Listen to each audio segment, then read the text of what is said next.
hello. Hi, Bruno. This is Ramzi from, originally Egypt. Now I live in the Netherlands. And as we were speaking about a lot of topics today, I thought like maybe I would take your opinion about some burning questions. Okay. First of all, maybe you give a quick introduction, who you are, what you do, and where we are now, I would say.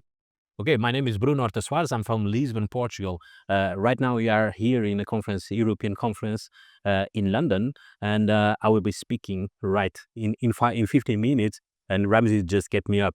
What I do for a living, I'm executive advisor and university professor in these topics around governance, risk, and all related with cybersecurity and AI. That's great, Bruno. So basically, that's why I want to ask about the following.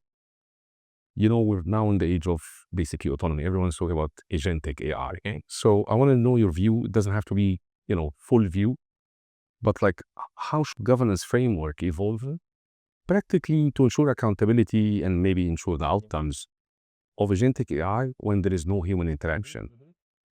So let me share with you one perspective, Ramses. I think we are so passionate about technology and digital that we close the door. We just talk about digital, we just talk about technology. But if you kind of zoom out and start to think not only about the piece of technology, but the organizations, the systems in itself, we'll see things like processes, people, but also organization. So when we are discussing the subject of AI in particular, look how amazing it is that nowadays we are discussing agents. But agents is not something that just show up with technology. Look at the organizations. I teach about corporate governance, and corporate governance, one of the principles, of the main theories is the principal agent theory.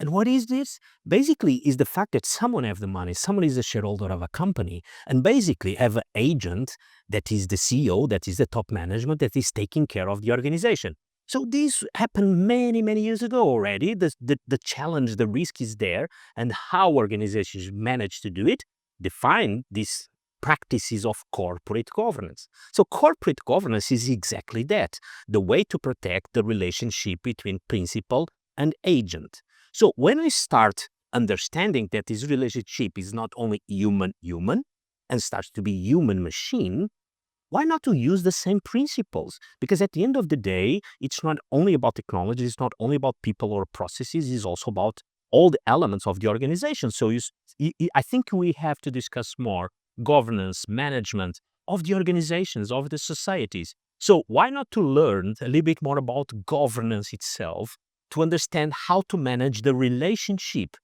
with an agent? Because at the end of the day, the most significant challenge that we have today is not about the technology, it's about responsibility, or more, accountability. But that is not new. So I think we know, if we want to focus on that, how to lead, how to manage, how to organize this sense of accountability. At the end of the day, this is governance. Not governance, only technological governance, but corporation governance, and at the end, society governance.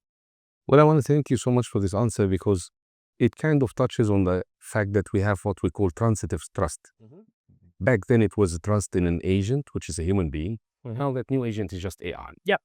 So actually, Never saw it from that perspective. yeah, to be honest, yes. So thank you. And that kind of leads by definition to the next part, which is, we are now, especially in Europe, and you know that better than me, we're talking about data sovereignty, but I want to expand it a little bit and talk about digital sovereignty. Yep.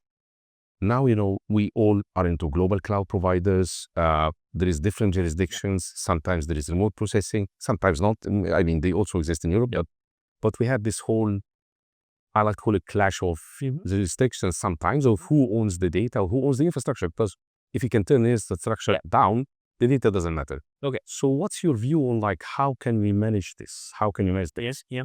So again, it's good when you use the same terms that we used in the past. So again, sovereignty is not something new that we start to discuss with digital. The digital sometimes just amplify and give more threats, but also more opportunities. Let me put it in a very simple way. When we discuss digital sovereignty, there are three levels that we can discuss. One is actually the sovereignty that is always related with force, who owns the force, who have more force, and that is basically the same. Some of countries, some organizations don't have the resources, enough resources to be that level of sovereignty. But then we have the autosufficiency. And the autosufficiency is interesting because it's related with the raw materials, what you need to develop in the physical world weapons, but in the technology world, how you can develop the infrastructures, materials, hardware, software. All the topics that we've been discussing about the ships are related with autosufficiency. Who produced the ships? Where are the ships produced? So that type of sovereignty, again, a small country or any country is somehow dependent of that because we cannot have that type of supply. But in this second layer, it's very important to highlight that humans also are an element that work for self-sufficiency. Because I can, maybe I don't have hardware, maybe I don't have software, but if I have brains, it's a very important element. So the first level where everyone must start to pay attention is the second level of the way we have supply and pay attention to importance of humans and brains, because will be a competitive advantage. Where most of the discussion is what we call self-determination. Let's assume we cannot have the full sovereignty. Let's assume that we cannot have sufficiency, but we must keep at least autodetermination. So we must at least decide by us, and decisions are made by data. That's why the data level is so important in terms of sovereignty. Even if I don't have the data center, even if I don't have the power to have that, at least I need to control my data, because my data is at the end of the day something that it's giving the contribute to the trust, how the people can trust someone if the organization or the state says, I don't know where's your data, I don't have your data. So the data is actually the most important element that organizations and societies need to pay attention to today, to ensure that the risks are managed, the security is ensured, the privacy ensured, the ethics are ensured, and all these elements summed will give trust. So I think we should stop a little bit to discuss the Hollywood sovereignty and who's in charge of the world. Let's at least discuss what we can control. And what we can control is what are we doing with our data. Well, I would tell you, like, I had a question about AI governance, and I was kind of burning, but you kind of touched on it, because also related to data sovereignty, and you were talking about that, is the fact that AI might be the one handling some data, handling some decisions at some point with agentic AI coming to play. What do you think will be the future of AI governance? So again, I think I have the feelings the same, but the sense that we are discussing one topic at a time would put us discussing AI governance. But AI governance is just a theory, because every time you discuss governance, you have to discuss scope. And governance of AI is something that inside an organization, how can I govern AI? But then you will have another area discussing cybersecurity governance, and another area discussing privacy governance, whatever. So if we focus not in AI governance, but corporate governance of AI, which means that I'm not discussing in the first and foremost the AI itself, but the governance at the organization level or even at the nation level. How can we interact all the governances in a second layer?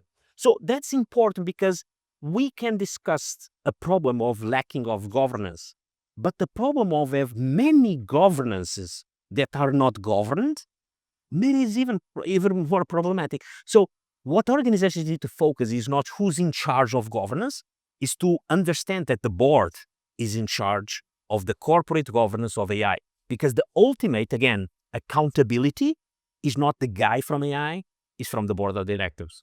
I feel like we touched on it because, and thank you, by the way, because we gave a very, very good analogy between the pre-AI and the post-AI. Yeah.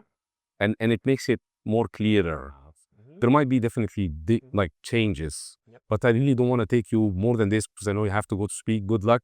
I'll be attending, and yeah, I'm not on the camera, guys, but you will see me soon. Wait for me in Sharm el Sheikh, everyone, GRC conference. You'll see you there. Yep. Thank you.